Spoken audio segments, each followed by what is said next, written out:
আসসালামু আলাইকুম ভিউয়ার্স, এটা হচ্ছে ওয়েল ফুড। তাদের এই একটা সিঙ্গারার দাম কত টাকা ছোট ভাই? 30 টাকা। এটার ভিতরে দেখেন কি আছে, এই আমি ব্যাংকে দেখা দিচ্ছি একটা একটা করে দেখেন, কিচ্ছু নাই। এই একটা সিঙ্গারার দাম 30 টাকা। এটার দাম কত? এর দাম 30 টাকা। 30 টাকা হলে 1 কেজি আলু পাওয়া যায়।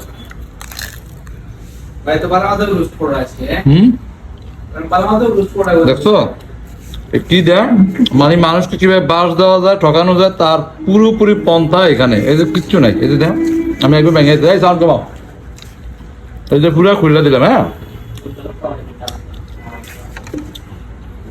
এটা হচ্ছে সিলেট হুমায়ুন রশিদ চত্বর। আমি জেলা প্রশাসকের কাছে বিনীত অনুরোধ জানাবো এগুলোর উপরে যেন কঠিনভাবে জরিমানা করা হয় এবং অ্যাকশন নেওয়া হয়। কিচ্ছু নেই, শুধু আলু আর এটা কি আছে, এটা গাজর আর কিচ্ছু নাই। এটার দাম 30 টাকা। 30 টাকা একটা সিঙ্গারার দাম কিভাবে হয়?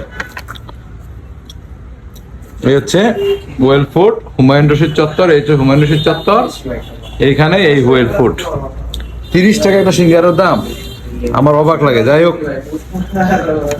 সুশীল সমাজের উপরে বা প্রশাসনের উপরে আমি বিশেষ অনুরোধ জানাবো যেন এটার উপরে বিশেষ অ্যাকশন গ্রহণ করা হয়, যেন এইগুলা দেশে যে ইচ্ছা যা ইচ্ছা তা যেন করতে না পারে।